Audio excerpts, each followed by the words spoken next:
Jeden solar poszedł się grzebać. Ja czekam na jakąś większą falę. Not wearing shoes and socks that I finally caved in. How do you use this thing? Yes!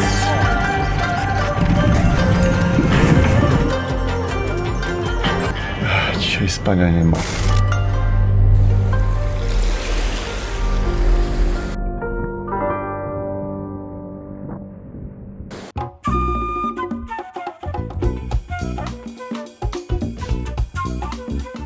Hi guys, we're kind of in a funny spot, about halfway through the Atlantic and about halfway between Caribbean and the English Channel. Probably the most remote spot during our entire voyage. We got 600 miles to Newfoundland, 600 miles to Azores and 600 miles to Bermuda. Pretty much outside of range of anything civilized. So it's kind of a good spot to reflect on a few things. One thing is, why are we going so slow? Because we want to get slow? Yeah, we're kind of going like, I don't know, 7-8 knots. We're not really pushing it. I mean, with this wind we could have been going a lot faster, but we're just going on the Ginny, and it's very stable, very safe, and it always reminds me of this really cool line that Grand Delta. You see, now the Genie just folded. We hit 14 knots and it folded. We don't want to do that. Grand Delta, after winning the race around the world in 2000, said this really cool line when he was asked how does he determine how fast to go. He said, I go as slow as I can in order to win the race. Stay reasonably efficient, but most importantly, we need to get there. And we need to get there without breaking anything significant that would delay or effectively shut down our progress. So we're halfway between Caribbean and mouth of the English Channel. Probably about a week out from being in range of helicopter rescue. And this is kind of psychological too, because then you're like, okay, well, if anything really bad happens, then somebody can help us immediately. Until then, we have to be really, really careful. So I told anybody, please do not break anything, of your own at least, like your leg or something like that. No big parties for a week. And we're trying really hard.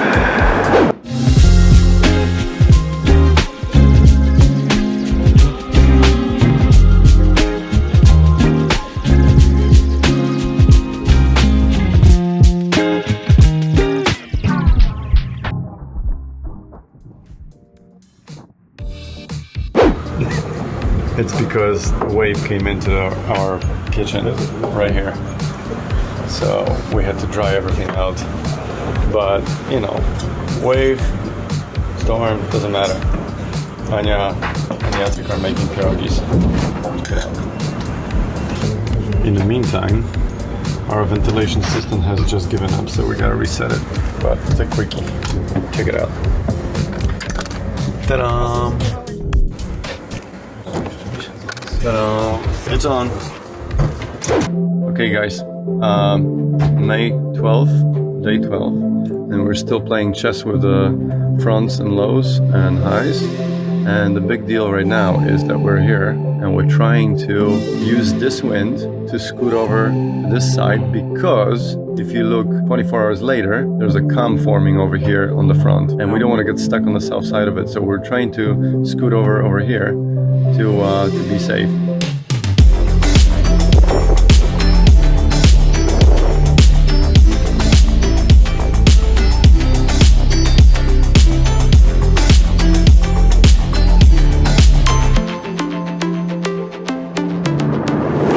So this is an operation on live organism.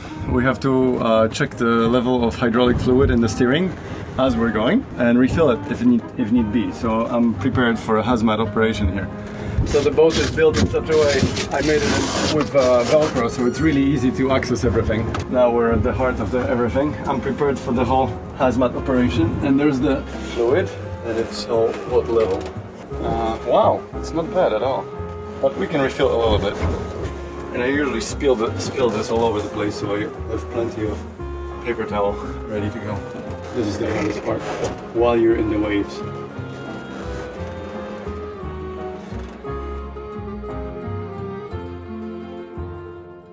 Okay, so we're in the engine room, which is the back end of the workshop at the bottom, and I wanted to show you the rest of the steering system. We have a hydraulic autopilot electric pump over here. This is the check valve. that is responsible for switching automatically between the autopilot and the hand pump, the steering wheel.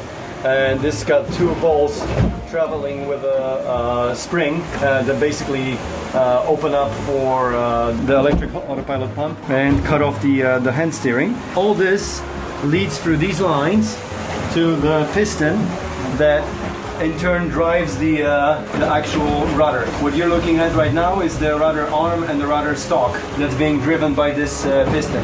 And it doesn't matter whether you use the hand pump or the electric hydraulic pump from the autopilot, it drives the same piston. All the special effects that we're having here, due to the fact that we're right now racing at 10 knots and water is rushing past the hull and sometimes hitting it pretty hard, so it's quite crazy. Day 12, we crossed comfortably 40 north. I thought that we were gonna get wet here, and we actually tacked over to go dash for the north to cross over the area that's supposed to fill in with calm sometime tomorrow. We definitely want to get out of here, so it's good news that we're going fast north, and hopefully we can get out of this area before it fills in with no wind condition. Let's see, 20 to 30 knots of wind, broad reach out of the southwest, very good. After the front passage it started turning more west, which is what we expected, so that boat automatically started turning more east as the autopilot is set to wind angle rather than heading. So this is working out really well. Obviously, when you're sailing out in the middle of the ocean, you have to keep thinking all the time, you know, what are your alternatives, what are your alternates, what are your options in case of an emergency. So in this case, we're kind of in the deadest spot possible, furthest from everywhere. Now it's only going to get closer, eventually in range of helicopter rescue and all that. So the pressure slowly is going to start coming down. Today's the day. Baguettes. We'll see if they work out, but I think Ania helped me save the dough because it wasn't growing, but now it's good.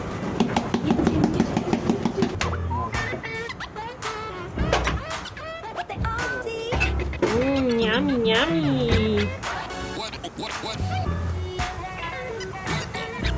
Hey guys, this is probably the most windy day of the whole trip so far. Now it's a little bit less, but for a little while it was steady 30-35 knots from quarter tailwind, like a back, basically broad reach. Right now we're running north-east. We're trying to make as much north as east. We're not going exactly east because if we got too far east we would have been facing 50 knot gusts. And on the other hand, we want to make north because right where we are, there is a possibility of calm in a few hours as the front passes. So right now there's a low forming close to us, north of us, and moving to the east. So we want to get on the back end of it, and there should be a really nice large swath of a steady 25 knot wind just south east of it. That's our game right now. Onze stil. Coffee is called, and it's salty because he's the one that's been throwing all kinds of black magic on this boat to have more wind. So now he has more wind, and as soon as he said something more about that, he's gonna wave and get some salt water on top of it. I told him that words have very real power.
Holy love day. After the storm we have to check everything out, make sure we're dry, and we're not. So we gotta clean up some water from different places. Bartek is keeping an eye on the boat so we don't hit anything when we're busy working on things. And in the meantime, Jacek is putting on a missing gasket. Let's see what it looks like. Let's see what else is happening. This is the only totally dry place without any water, so this one is working, so I'm happy because this is where all the lines are. But all the other gaskets, I told Peter to put some extremely helpful Jack's lube. It's supposedly used for gaskets in pools, but some guy suggested it to us, and I used it once on the gasket, and it does wonders. So we're putting it on every gasket like this, basically on your finger and kind of like that. Yesterday, the shackle on top of the Genoa holding it to the roller snapped, leaving the sail flapping and the roller upper bearing near the top of the mast. Fortunately, the sea stayed allowed to climb the mast without making the mission suicidal. I am sure you get the idea how every boat motion gets radically multiplied by the length of the mast, and how every wave could jerk a guy climbing a mast away from it just to bang against him right back. No fun. Don't try it at home. So we basically lost a shackle. Element like this was here and held this, and it's completely gone. I mamy szeki, która jest w miarę, więc ratujemy się kawałkiem liny węglowej.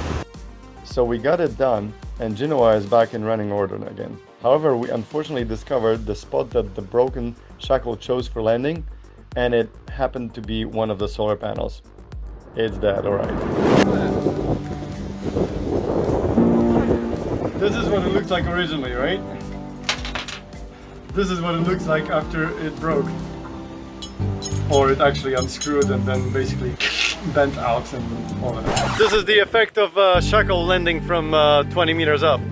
So, yeah, that solar panel is over. I'm kind of glad it's one of the old ones. But it was still working well, so tough luck.